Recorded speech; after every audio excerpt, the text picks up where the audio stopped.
Applied Engineering Statistics 공업 통계 응용 Continuous Probability Distribution 연속 확률 분포 동영상 강의입니다. 음식 이야기 외식 인생 30년입니다. 1단계로 5학년 때부터 중학교 한 1학년 때까지, 그러니까 대략 12살에서 14살, 15살 정도까지 얘기인데, 그 타이밍에 좀 빠진 게 있어가지고 한 가지만 얘기를 하자면, 초등학교 5학년, 6학년쯤 되면은 대다수의 남학생들이 그랬던 것 같은데, 지금이랑 달리 이제 도시락을 싸 다녔기 때문에 도시락을 이제 먹으면 양이 부족해요, 그 나이 때 애들은. 그래서 도시락을 뭐 4교시 끝나고 미리 몰래 까먹든 아니면 점심시간에 도시락을 먹든 용돈 받아서 컵라면을 따로 사서 거기에 곁들여 먹기 시작합니다. 그러니까 밥, 국, 반찬, 컵라면까지 이렇게 해서 정말 한 2인분, 지금 생각하면 어떻게 먹었는지 모르겠지만 2인분을 먹고 친구들과 축구를 하는 게 이제 일반적인 루틴이었죠. 네, 그게 조금 빠졌었던 것 같고, 아까 이제 얼핏 얘기했지만 중3쯤 되면서 제가 독서실을 다닙니다. 그것도 물론 이제 공부도 하고 싶었는데, 제가 과학고등학교를 가고 싶으니까 이제 공부는 해야겠고, 수학 경시대 같은 것도 나가야 되니까, 그리고 영어 경시대도 나가고, 뭐 다 처참한 결과를 받았는데, 언젠가 그 실패들에 대해서 얘기할 일도 있을 거고, 아무튼 독서실을 다니다 보니까, 독서실을 다니면 아까도 말했지만 집에 와서 밥 사 먹고 학원 가고 끝나고 다시 독서실을 가요. 독서실에서 뭐 공부도 하지만 사실 친구들이랑 만화책도 많이 보고 소설책도 보고 뭐 이러죠. 그러다 보면 이제 친구들이 야식 먹자 뭐 이러면, 아까 말한 대로 여고생 누나들이 가는 단골집들은 늦게까지 했어요, 포장마차가. 그래서 거기 가서 이제 떡튀순 그 세트를 알게 되고, 저는 그때부터 꼬마김밥을 좀 좋아했는데, 꼬마김밥을 제가 그때 처음 발견합니다. 꼬마김밥을 그때부터 좋아해서 지금까지 좋아합니다. 그때는 근데 꼬마김밥을 그게 뭐 별도의 어떤 음식이라고 생각은 못했고, 정확히 얘기하자면 초등학교 1학년 때 저는 국민학교였죠. 소풍을 가는데 어머니들이 김밥을 싸주시잖아요. 근데 가정김밥은 간이 세지가 않아서 좀, 그리고 김도 이렇게 막 엄청 바싹 굽지 않고 집에서 하시기 때문에 이렇게 흔히 말하는 싸제의 자극적인 맛이 잘 안 나요. 그런데 제 기억에 아마 미용실집 아들이었던 것 같은데 우리 읍내에 경북 경산이라는 곳에 제가 있었는데, 하양읍에 미용실집 아들이 그 이제 미용실이 시장에 있었는데, 시장에서 이제 파는 아마 꼬마김밥이었을 거예요. 꼬마김밥을 사서 그걸 이렇게 잘라서 일반 김밥처럼 단면으로 잘라서 갖고 와서 도시락 뚜껑을 열었는데, 너무 예쁘게 작게 동글동글 있는 거예요. 뭐야 이 동글동글하고 귀여운 김밥은? 일단 모양이 다르니까. 그리고 싸제 김밥이다 보니까 참깨가 뿌려져 있죠. 깨가 이렇게 뿌려져 있고, 먹으면 안에 속은 되게 없죠, 여러분들. 꼬마 김밥이 그때나 지금이나. 그러니까 엄마들이 보기에는 굉장히 부실한 김밥이지만 밥에도 초대리로 간이 돼 있고, 김에도 간이 좀 돼 있고, 깨도 뿌려져 있고, 단무지도 간이 좀 센 걸 쓰고 이러기 때문에 우엉이랑 먹었을 때 굉장히 감칠맛이 나죠. 애들 맛, 초딩 입맛. 그래서 너무 맛있겠다, 나도 그런 김밥 먹고 싶다라고 했다가 엄마한테 혼났던 기억이 있는데, 그걸 이제 중2, 3 때 다시 이제 포장마차에서 보게 됩니다. 이게 그거구나 하는 연결은 좀 나중에 했어요. 제가 음식에 그렇게 감각이 좋은 편은 아니에요, 지금도. 그래서 뭐 순대라는 게 있구나. 그때는 뭐 그냥 주로 떡볶이 먹고, 오뎅 이렇게 국물에 있는 거 길게 이렇게 돼 있는 거 그거 하나씩 먹고, 그렇게 있으면서 이제 그 분식 포장마차를 좀 알게 되죠. 그리고 나서 이제 꼬마김밥과 순대를 경상도는 이제 막장, 쌈장 비슷한 거에 이제 찍어 먹는데, 그리고 그 떡볶이 이렇게 세트를 먹게 되는 건 고등학교 올라가서입니다. 고등학교 올라가서 그걸 본격적으로 이렇게 세트화해서 먹으면 맛있구나라는 걸 사실 친구들의 반강요로 알게 됐죠. 이제 흔히 말하는 그 또래 집단의 압력이라는 게 있잖아요. 다 같이 이제 1,000원씩, 2,000원씩 내서 이제 그 분식을 사 먹으러 가는데, 제가 기숙사에 있었기 때문에 고등학교 때는 그렇게 외식을 할 수 있는 기회가 많지 않아서 그 기회를 잘 살려야 되거든요, 만족감 높게. 그래서 돈을 모아서 같이 뭘 사 먹는단 말이에요. 그랬을 때 이제 그렇게 안 먹으면 세트로 풀 세트로 풀 코스로 안 먹으면 좀 잘 먹는 친구들이 이 자식 먹을 줄 모른다가 바로 이제 면전에 꽂히죠. 그럼 이제 남자들 세계에서 그거 뺄 수가 없는 거죠.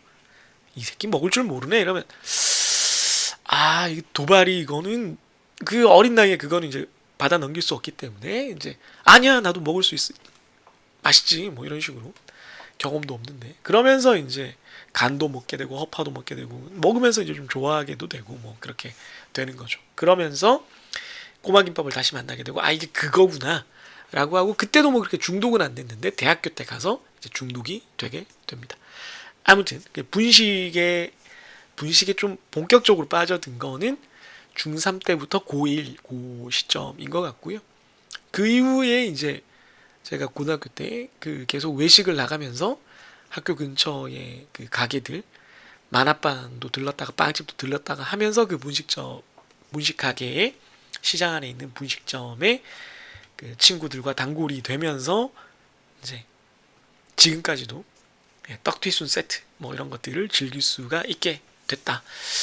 여러분들은 그런 떡튀순 같은 것들을 이제 좋아하게 됐다면 언제쯤부터인지 궁금하네요. 요즘 학생들도 많이 먹겠죠? 네, 먹겠죠. 근데 가격이 너무 비싸졌어요. 너무 비싸. 떡볶이가 그렇게 비싼 음식이라는 게 아직도 잘 적응은 안 됩니다. 아무튼 저의 두 번째 외식 인생의 단계는 중학교 말 고등학교 넘어가면서 이제 분식 풀 세트를 좀 즐기게 됐다. 친구들과 약간 사교의 장이 되었다. 그런 얘기입니다. 그럼 동영상 강의 시작하도록 할게요. 네, 지수분포 (exponential distribution입니다).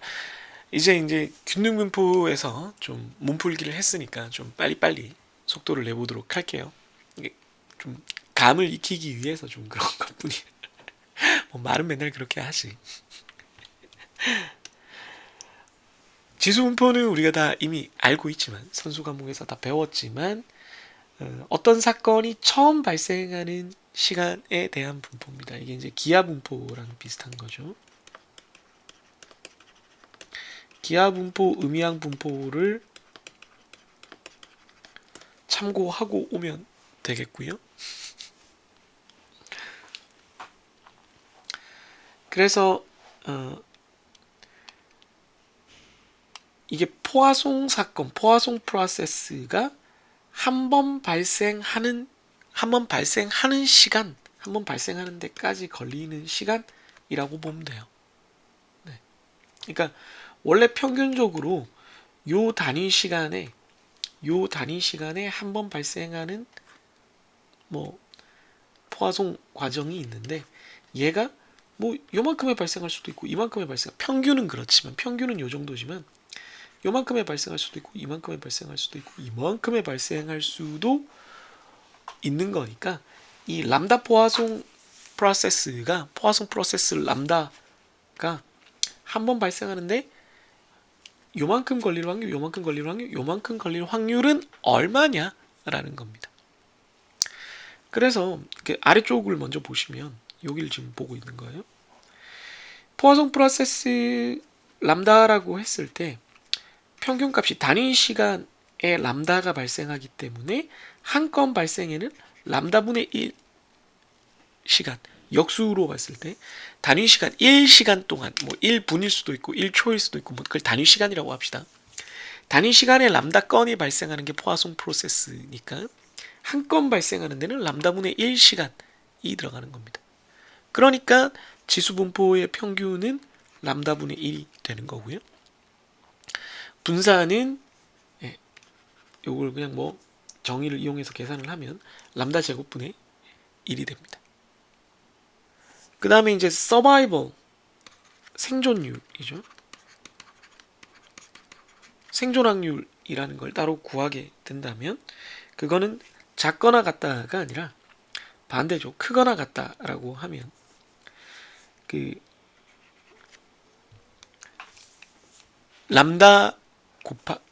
람다의 프로세스가 람다 곱하기 x만큼의 시간 동안 이 발생을 안 하는 확률이 되잖아요. 그러면 이렇게 됩니다. 네. 그러면 요게 뭐냐면 이거 t x인데 한쪽을 맞춰야 되겠네요. 이쪽이 지금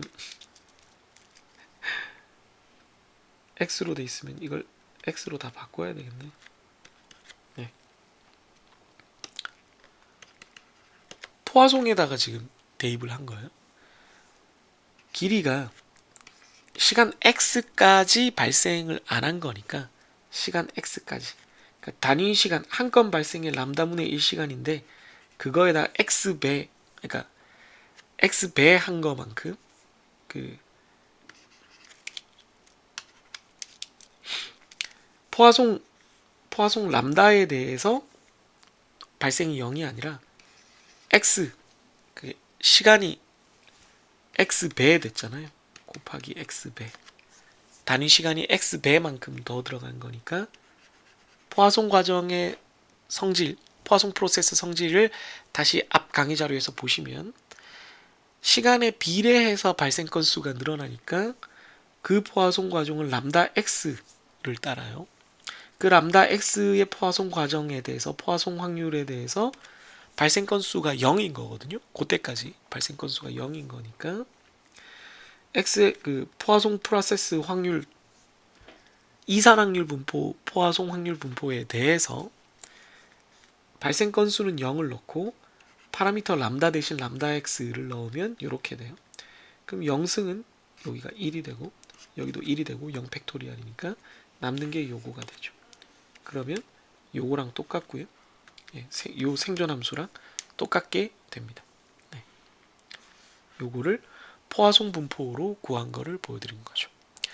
그 다음에 이건 뭐 다 알고 있겠지만 다시 한번 강조하는 무기역성이 있습니다. 이미 x가 a를 지나쳤을 때 처음 발생하는 시간이 a를 이미 지나갔어요. 나는 지금 시간이 이미 a를 지나갔어. 이건 과거의 일입니다. 그러면 여기서 b만큼을 더 기다려야 될 확률은 그냥 b만큼 기다릴 확률이랑 똑같다는 겁니다. 그래서 요걸 이해할 때는 어떤 사건이 처음 발생하는 시간이라는 거를 다른 표현으로 해서 대기 시간이라고 하면 됩니다. 버스 대기 시간이라고 보면 돼요. 우리가 버스에 대해서 아무 정보가 없을 때 내가 이미 A분 3분을 기다렸어. 만약에 3이라고 치고 이걸 2라고, B를 2라고 치면 내가 이미 3분을 기다렸어요. 그런데 2분을 더 기다려서 5분을 기다려야 될 확률하고 그냥 내가 버스 정류장에 처음 도착해서 그냥 2분을 기다릴 확률하고 똑같다는 겁니다. 과거에 내가 몇 분을 기다렸는지는 전혀 중요하지 않다는 겁니다. 그게 무기역성이죠. 그래서 이거 앞에서 요거 그 전학기 강의 자료에서 예전엔 똑같이 했던 거예요. 요거는 그냥 참고하시고요. 평균 20시간의 지수 분포, 그러니까 람다분의 1이 20이라는 뜻입니다. 그러니까 람다는 20분의 1이죠. 지금 3일 동안 분량, 3일 근무시간 24시간 동안 이미 분량이 발생하지 않았다 그러면 요쪽 기준으로 치면은 A가 요걸 끌고 와서 한다 그러면 A가 24고요. 2일간 추가니까 B는 16입니다. 그래서 이렇게 되는 거죠. 근데 이건 그냥 B가 16이라는 것만 이용을 하면 그냥 16보다 클 확률만 구하면 되니까 생존 확률로 구하면 이렇게 된다는 건데요. 이것도 한번 실습으로 같이 살펴보도록 하겠습니다. Exponential Distribution 지수 분포에 대한 실습 보겠습니다. 여기 보시면 역시나 제가 프롬프트를 만들어 놨어요. 보시면 평균 20분의 1인 Exponential Distribution 벡터 생성해라. 그리고 평균이랑 분산 계산하고 이론적인 평균이랑 분산이랑 비교해라. 이렇게 되어 있습니다. 잘하죠? 사이즈는 제가 나중에 줬는데 사실 이 정도 하면 위에 코드 참조해서 지가 맞춰주기도 합니다. 그래서 이게 레이트라는 이름으로 되어 있는데 이런 거는 이제 여러분들이 좀 주의를 해야 돼요. 보면은 요런 걸 이렇게 클릭해서 두고 보면은 네. MP 랜덤이라는 게 있거든요. 네. 하여튼 그럼 이거를 탭에서 열기나 소스 보기를 해서 보면은 요렇게 네. 어떤 분포들을 사용할 수 있는지 나오고요. 네. 각각의 분포에 대해서는 이제 좀 그 램덤 요 소스를 들어가서 요 넘파이 라이브러리에서 익스포넨셜의 파라미터를 어떻게 정의하는지를 봐야 됩니다. 요건 뭐 일단 코드 설명하고 잠깐 하도록 할게요. 그래서 네, 스케일이 1분의 레이트인데 다시 사실은 람다분의 1이 돼요. 람다분의 1. 네, 평균을 넣게 되어 있습니다. 그리고 사이즈는 만이죠. 네. 람다가 20분의 1인데 그걸 다시 역수를 했으니까 20을 스케일로 넣었습니다. 요 함수가 그렇게 정의되어 있어요. 그래서 만 개를 XE라는 이름으로 발생시켰고 히스토그램 그렸고요. 덴서티 플롯 아까 본 것처럼 그렸고요. 네. 얘의 샘플 평균 넘파이 민 지금 넘파이를 임포트 넘파이를 np로 했기 때문에 그런 겁니다. 네. 그래서 그걸 샘플 민이라는 이름으로 저장하고 샘플 베리언스도 역시나 자유도 1로 해서 샘플 베리언스라는 이름으로 저장을 합니다. 그 다음에 이론적인 평균은 아까도 봤지만 람다분의 1이 되겠죠. 람다분의 1. 그 다음에 이론적인 분산은 1 나누기 람다분의 제곱입니다. 람다의 제곱이 됩니다. 네. 그래서 이걸 가지고 샘플 민이 이렇게 되고 theoretical 민이 이렇게 되고 4F라는 건 소수점 자리 숫자입니다. 네. 샘플 베리언스는 이렇게 되고 theoretical variance는 이렇게 된다 라고 해서 한번 찍어보면 이 기하 분포가 density 플롯이 이렇게 되는데요. 이렇게 되는데 히스토그램으로 그리면 이렇게 표현이 됩니다. 네. 우리가 난수 발생시킨 건 이렇다는 거죠. 그래서 샘플의 평균이 20.3인데요. 이론적 평균은 20이어야 되잖아요. 조금 차이가 있네요. 샘플의 분산이 424인데요. theoretical은 400이니까 조금 차이가 있네요. 한 번 더 발생시켜 볼게요. 좀 비슷해졌네요. 그죠? 난수 발생시킬 때마다 달라지니까 네, 그럴 수밖에 없습니다. 그 다음에 지수 분포의 무기역성을 한번 보겠습니다.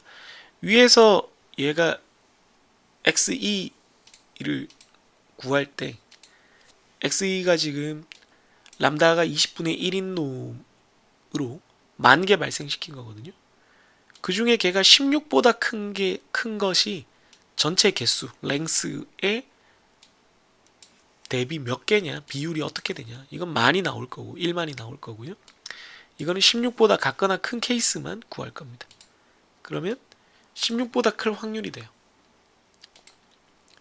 그게 아니고 이미 3일을 기다린 애들만 뽑아내자는 거죠. 3일을 기다린 애들, 24시간보다 큰 애들만 XE를 따로 뽑아내면은 그걸 3일을 이미 기다린 벡터가 됩니다. 3일을 이미 기다린 벡터의 총 개수 중에서 그 중에 3일이 아니라 이틀 더 기다려서 5일, 40시간 이상 기다린 애들의 개수가 얼마냐를 따로 뽑아내겠습니다. 이게 probability 2가 되겠습니다. 요거랑 요거가 무기역성이면 비슷해야 되거든요. 비슷해야 됩니다. 그 다음에 이론적으로 구하기 위해서 사이파이, 사이언스 파이썬의 스태츠라는 하위 라이브러리에서 익스포넨셜만 가져옵니다. 이건 통째로 가져와도 되는데요. 통째로 가져와도 되는데 일단 이것만 가져오겠습니다.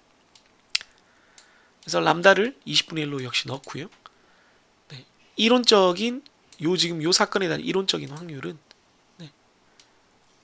스케일에다가 람다분의 1을 역시나 넣은 상황에서 1 빼기 기하 익스포넨셜 디스트리뷰션의 누적 확률 분포 16을 넣으면 됩니다. 그래서 그냥 16보다 크다를 이렇게 샘플에서 구한 거를 probability 1에서 이렇게 끌어왔고요. 이미 24보다 큰 것 중에 다시 16을 더 기다려야 되는 경우, 네. 이거 엄밀히 말하면 16 플러스 24가 되죠.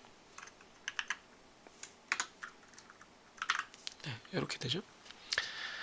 네, 이렇게 되는 경우를 probability 2에서 이렇게 구했으니까 하게 되고, 그냥 이론적으로 16보다 큰 경우를 구한 거를 이렇게 보겠습니다.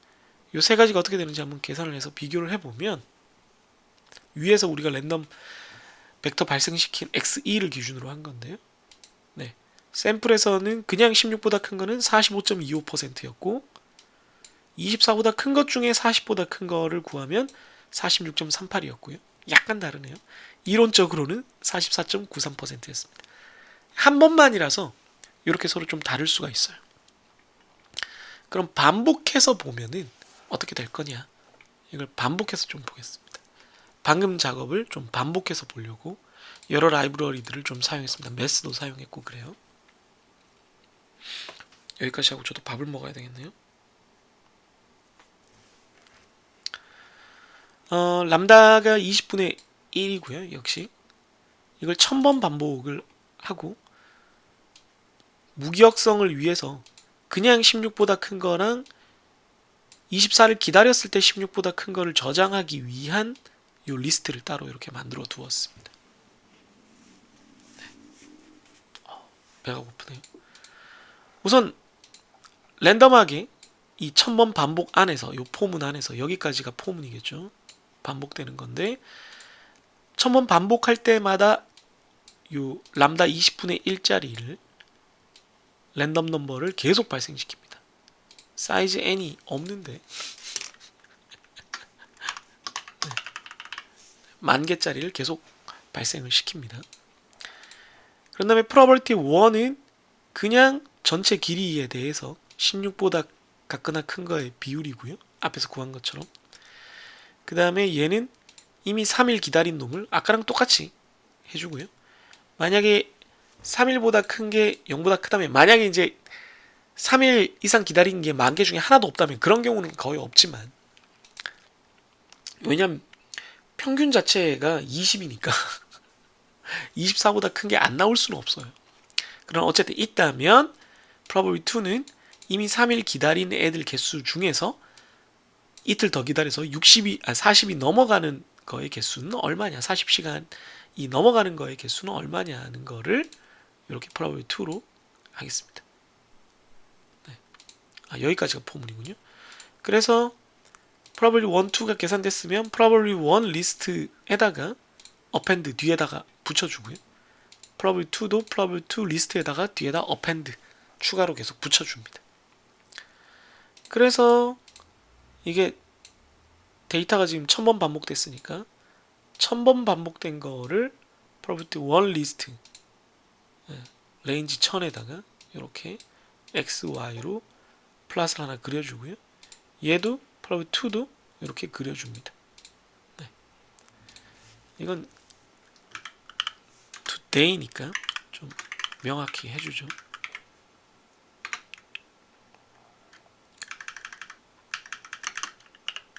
이미 3일을 기다렸을 때 다시 5일을 기다리는 그런 확률이 되겠습니다.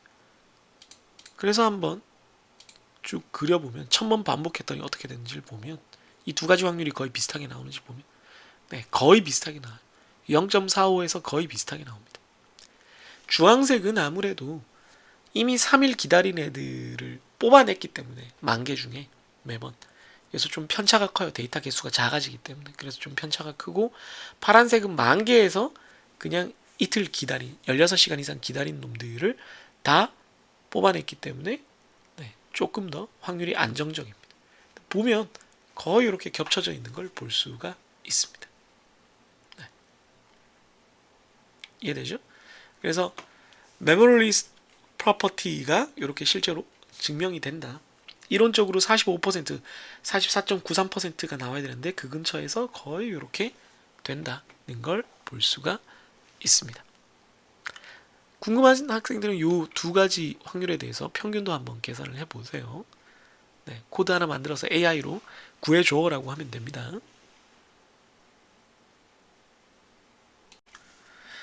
네, 이제 감마 분포로 넘어가겠습니다. 네, 감마 분포가 이제 아마 우리가 다루게 되는 분포들 중에 가장 복잡한 형태가 되죠.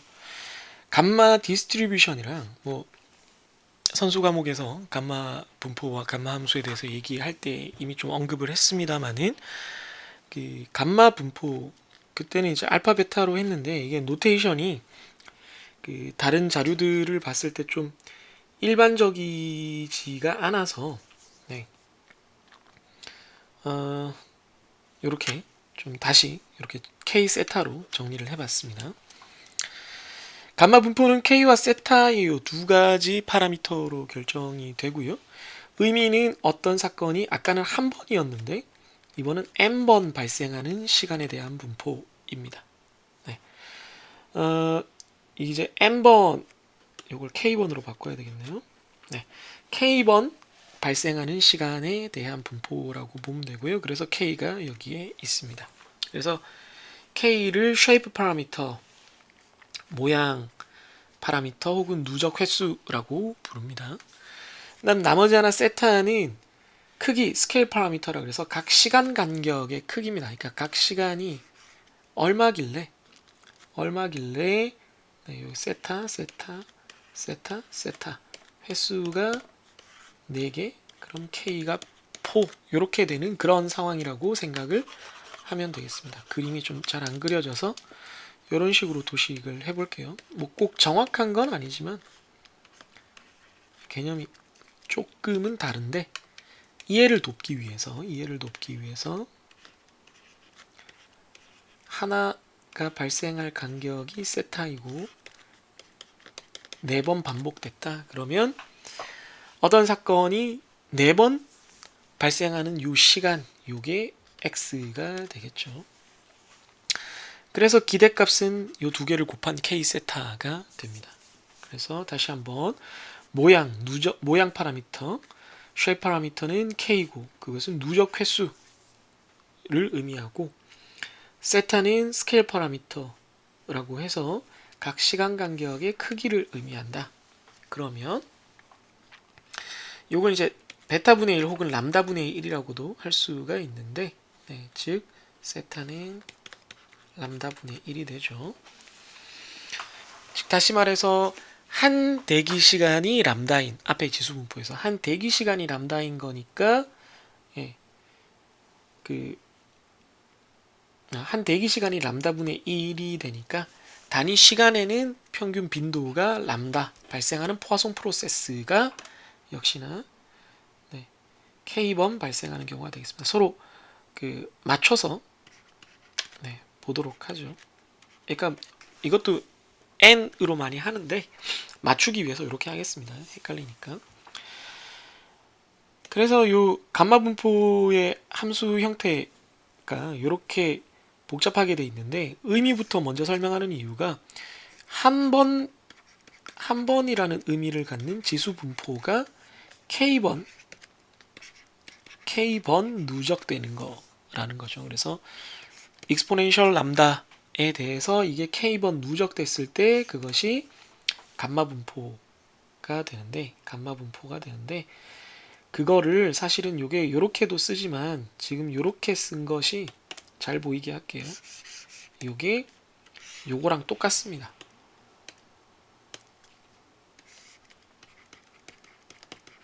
요 정의에 정확히 부합하는 것은 사실은 얼랑 분포가 됩니다. 얼랑 분포 K 람다가 돼요. 얼랑 분포 K 람다. 네. 그래서 감마 분포로는 K 람다분의 1이 되죠. 위에 쓴 것처럼. 근데 이제 K가 정수가 아닌 경우에까지 확대를 하면은 감마 분포가 된다라고 보면 되고요. 감마 분포의 형태로 보면은 그 감마 함수가 이렇게 들어가 있고 감마 함수는 이 안에 들어가는 K 값이 정수인 경우와 아닌 경우가 좀 구별이 돼요. 그렇기 때문에 이제 얼랑 분포와 아닌 경우가 나눠지고 스몰 감마의 또 함수는 또 따로 있어요. 그래서 이 감마 함수의 성질까지 우리가 다루면 참 좋겠지만 너무 복잡해지기 때문에 이 성질들만 집중해서 여러분들이 이해를 하면 좋겠다라고 얘기를 하겠습니다. 그래서 예제 5-3은 예전에는 스프레드시트로 풀었는데 이것도 우리가 요 내용을 스프레드시트로 푸는 거나 기본적인 개념 설명 자체는 그 이전 통계의 동영상을 보고 요거를 이제 우리는 실습으로 한번 보도록 하겠습니다. 네, 감마 분포에 대한 파이썬 실습 한번 보겠습니다. 여기 보면 똑같이 이제 프롬프트가 있죠. 랜덤 벡터를 감마 디스트리뷰션에 대해서 k5 세타 20으로 랜덤 벡터 생성하고 민 베리언스 계산하고 theoretical mean and variance랑 비교를 하자. 이렇게 적어놨습니다. 그랬더니 시킨 대로 잘 했죠. n은 안 시켜도 이제 만개로 잘 해줍니다. k는 5, 이게 shape 파라미터가 되고요. 세타가 20 스케일 파라미터가 되고요. 왜냐하면 numpy에 그 랜덤의 감마를 넣었을 때 파라미터가 shape과 스케일이 들어가는데, 그래서 shape에 그러면 k를 넣으면 되고 스케일에 세타를 넣으면 되기 때문이죠. 우리가 이미 그렇게 된다라고 알고 있기 때문에. 그래서 이걸 히스토그램으로 또 똑같이 그려보고요. 덴서티 플롯도 똑같이 한번 그려보고요. 네. 그래서 민베리언스를 한번 그려보자. 이렇게 됩니다. 민베리언스를 xg로 생성한 것의 민과 베리언스 역시 자유도 1로 구하면 되고요.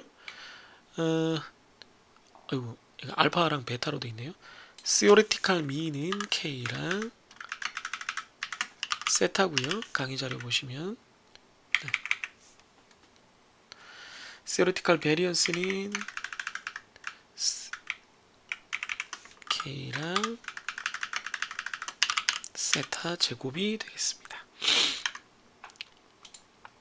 그래서 요거를 theoretical mean과 sample mean, theoretical variance와 sample variance를 한번 비교를 해보자 라는 게 되겠고요. 그래서 여기다 쭉 인쇄를 해봅니다. 화면에 표시를 해보고 있죠. 그런 다음에 예제 5-3을 보면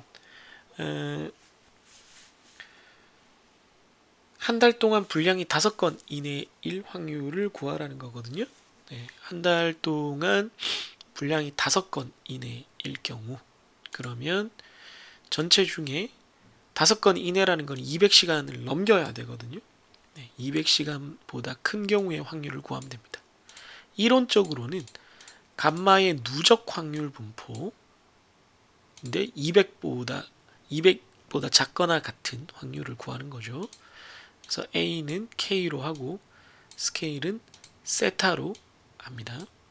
그런 다음에 그걸 1에서 빼줘야지 큰 쪽의 확률이 나올 거니까요. 그래서 이 두 개의 샘플과 theoretical 확률을 역시 찍어서 비교를 해보겠습니다. 왜 이러지 이게?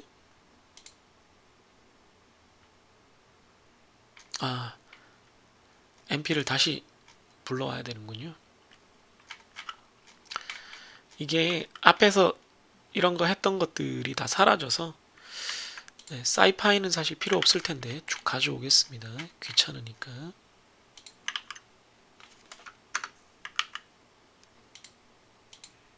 이렇게 찍으면 됐죠. 보시면 히스토그램이 이렇게 돼 있고 이상적인 덴시티가 이렇게 잘 맞물려 있습니다. 그리고 theoretical mean은 당연히 100일 거고 sample mean도 거의 그거에 맞춰서 나옵니다. theoretical variance는 2000인데 sample variance도 거의 2000에 딱 맞게 나오고요. 그 다음에 theoretical, 이론적으로는 강의 자료에 나왔지만 2.93%가 됩니다. 그런데 샘플에서 봤을 때는 2.87%, 랜덤 변수다 보니까 약간 달라질 수는 있지만 거의 비슷하게 나온다는 걸 우리가 알 수가 있습니다. 다시 한번 실행하면 조금 달라지겠죠? 뭐 거의 안 달라지네. 오, 엄청 커졌다. 비슷하게 나올 데 없나? 이건 좀 비슷하게 나왔나? 아무튼 크게 달라지진 않습니다. 이랬더니 이것도 베리언스가 좀 달라졌네. 예, 그래서 이 결과가 크게 달라지지 않는다라는 것을 우리가 확인을 할 수가 있습니다. 그래서 샘플 베리언스, 샘플을 가지고 랜덤 벡터를 가지고 대략적으로 계산을 해본 것이 이론적인 값을 구한 거랑 거의 같다. 물론 이론적으로는 여기 보는 것처럼 네, 사이파이의 스태츠의 감마 누적 확률 분포를 가지고 네, 200보다 작거나 같은 확률을 적용한 다음에 1을 거기서 빼주면 된다. 네, 요게 이제 정확한 값이 되겠지만 뭐 우리가 꼭 지금 정확한 값을 구해야 되는 게 아니니까요.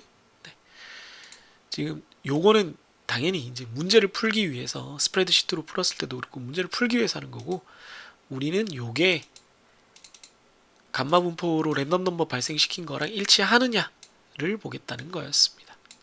네, 그럼 감마 분포에 대한 콜앱 실습 여기까지 간단히 살펴봤습니다.